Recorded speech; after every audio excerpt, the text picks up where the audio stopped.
The Squire and the Scroll by Jennie Bishop and illustrated by Preston McDaniels.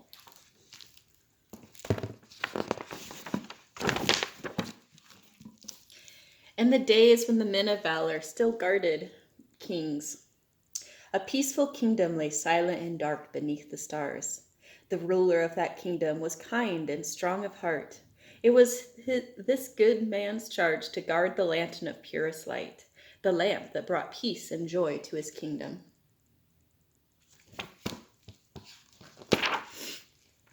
But on this sad and terrible night, an enemy of all truth and beauty swept over the castle on leathery wings, and with dreadful magic stole away the lantern that gave freedom to all the kingdom. The king, the queen, and the princess mourned the loss of the precious lamp, and so did the humble citizens of the peaceful kingdom. So treasured by the kingdom was the lantern, and so beloved was the king that many young men sought bravely to retrieve the purest light. None of them returned. As one by one the sons of the kingdom disappeared, the people began to despair. At last the king was left with only his most trusted knight to be sent on the quest for the lantern. "You must journey to the Red Mountains, where our enemies are known to encamp," said the king. "I fear traps have been set for you along the way, as we have already lost so many young men. If you accomplish this task, you will return to great honor and reward. But if you do not, our good people will surely perish." The knight was fearless and did not complain about the quest upon which the king was sending him, but he took with him his faithful squire.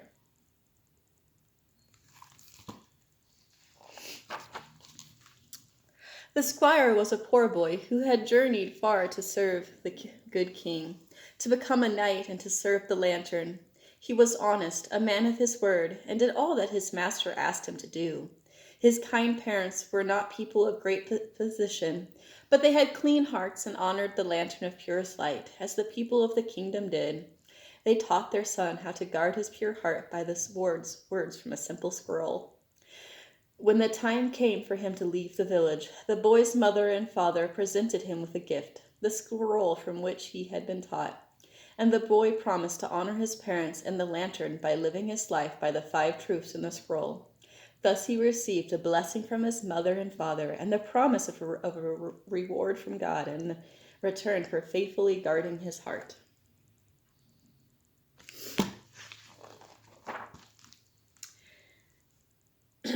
As the knight and the squire started on their journey, they spoke of their families.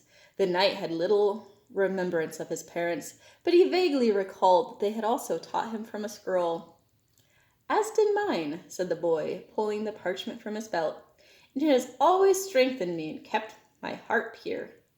Indeed it had, for the boy knew the words of the scroll so well he often dreamt them, and he honored the lantern by obedience to the scroll in all that he did. The words of the scroll had seen him through many a temptation, but the knight did not remember the words of the scroll. The knight and his squires soon came upon a wood through which they must pass. On their way to the Red Mountain, where the path left the meadow and split the underbrush, they found a bag of wool. "Fallen from a traveler's wagon, no doubt," said the knight, passing it to the squire. "Keep it in case we have need."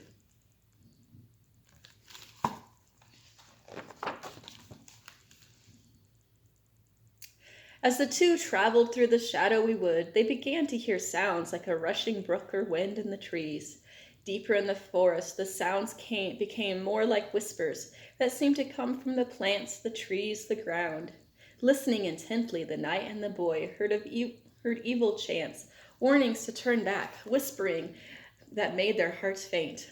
But the boy knew how to guard his ears, for he knew the first command of the scroll: "Listen only to words that are pure." "The wool!" the lad shouted, and quickly pulled off some soft tufts for the knight and himself to stop up their ears. Now courage could not be stolen from the knight or the boy, and they passed safely through the enchanted wood. After some time, the knight and the squire came to a great hill, too steep for their horses to climb. But there was a brightly lit tunnel to the other side. A silver shield lay at the entrance to this passageway, and the knight handed it to his squire, thinking it might prove helpful to a boy of less experience than himself. The knight walked his horse slowly into the passageway, wary of evil doing, but he was immediately drawn to the walls of the tunnel that were encrusted with millions of precious gems.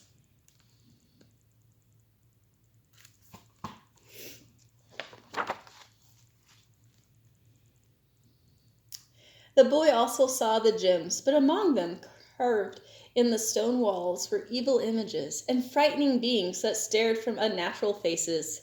In his horror, the boy remembered the second roll on his scroll that said simply, "Let your eyes look straight ahead, fix your gaze directly before you."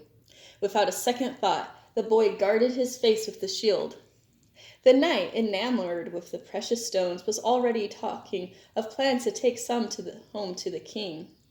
"But, sir," whispered the squire, "do you not see the evil carved all around the beautiful stones?" The knight looked at the squire behind his shield, then at the wall. "What? Ah, those? You are a more innocent lad than I thought. I have seen all these things before in battle. And worse, are you afraid?" "Not afraid, sir, but weary," the squire answered wisely. "And begging pardon, sir, you ought to be as well, for the scroll says—"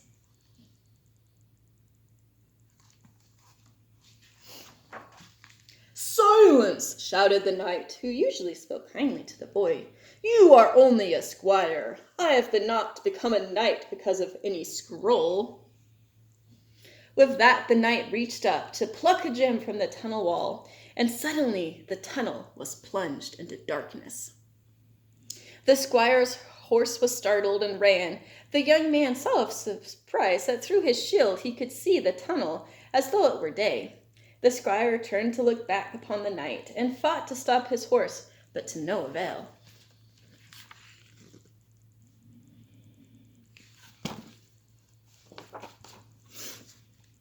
When the horse raced into the light as the other side of the hill, the opening in the mountain closed up into a wall of stone. The knight and his horse were lost. The squire jumped from his horse, breathless, and beat his fist against the rock. "Open! Open!" he cried. But the doorway did not reappear. Finally, the boy collapsed, grieving the loss of his master. Then the squire noticed again the scroll in his belt and grasped it tightly. "This scroll has led me safely thus far. I believe it will lead me further still." With great faith, he straightened his back and went forward, his mind made up. He had settled in his heart that he would do his best to complete the quest and rescue the lantern. Even if his own life were required, he would complete it for the sake of the kingdom and for the honor of his master, the knight.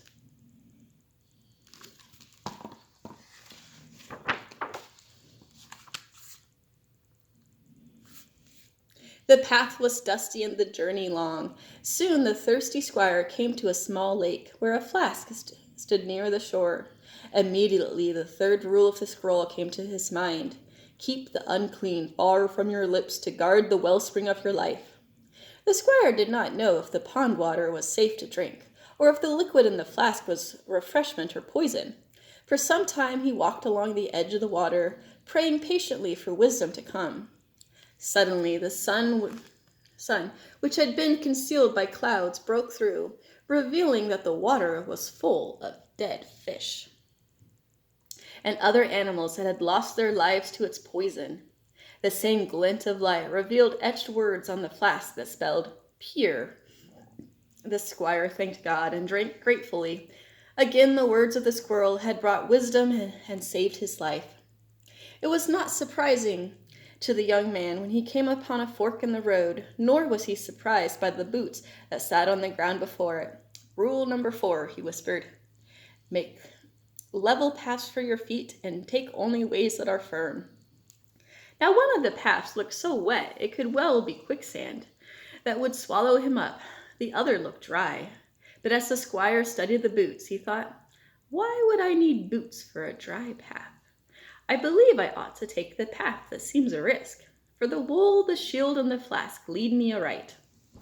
Sure enough, When the squire stepped on the wet ground, it was hard as rock, and as he walked further on, he glanced to his side and saw a poor hare wander onto the dry trail and sink into the land that looked solid.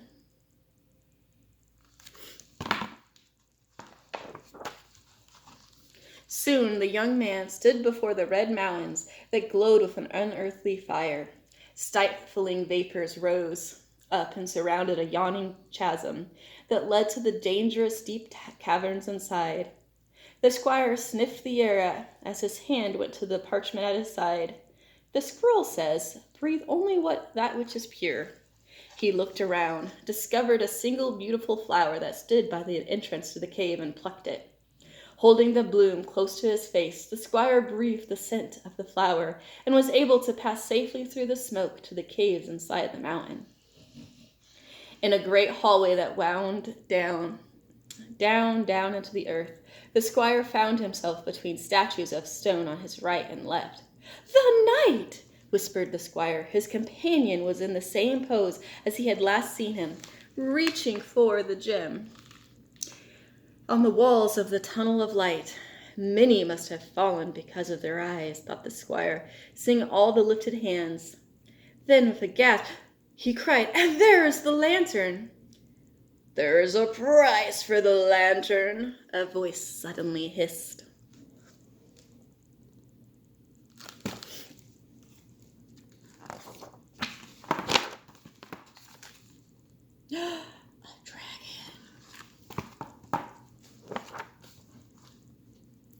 "What price?" asked the squire, facing the dragon squarely through, though his heartbeat thundered in his chest.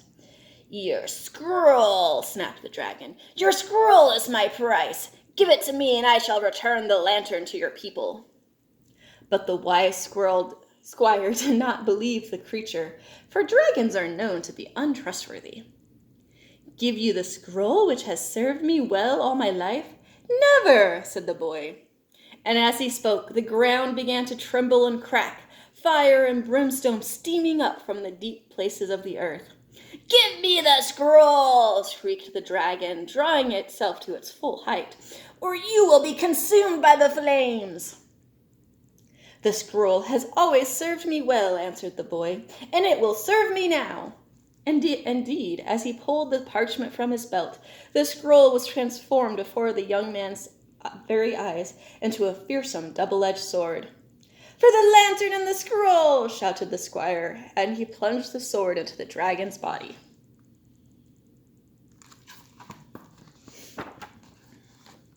When the squire pulled his sword from the dragon's lifeless form, it immediately became a scroll again. As the dragon sank into the burning chasm, the figures in the great hallway began to move. Those with lifted arms now seemed to be stretching after a long sleep. The knight came to himself and knelt before the squire, begging his forgiveness. "I could not guard my eyes," said the knight, ashamed, "but you kept yourself pure, so I promise to you my reward for my life and for the kingdom you have honored." The squire helped the knight up and embraced him. He remembered the reward that his parents had spoken of. "We are brothers," said the squire. "Forgiveness is yours."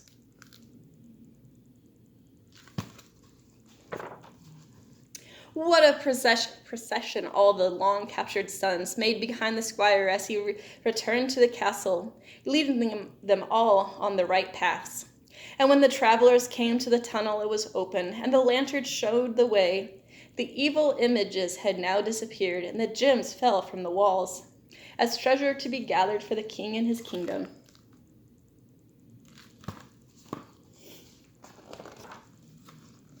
The celebration that followed the squire's joyous return was unlike any the kingdom had ever seen. Kneeling before the king, the squire was knighted as he had always dreamed.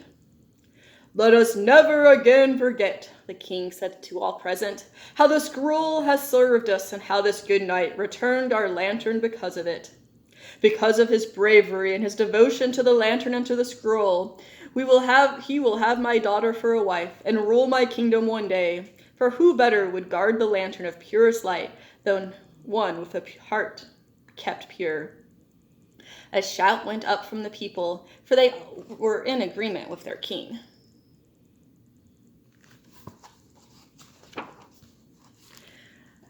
Beyond knighting the young squire, the king instituted a new order of protectors, the Knights of the Lantern.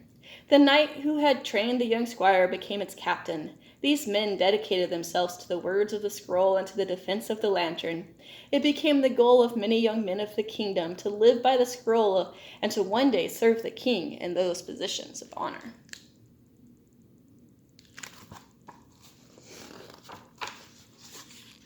As for the knight and the princess, they could not have been happier, for the princess had devoted herself to the words of the scroll as well, and so they were a delight to each other. And when the two were gifted with a son, the knight taught him from the scroll, so that he would one day be ready to defend the kingdom and the lantern.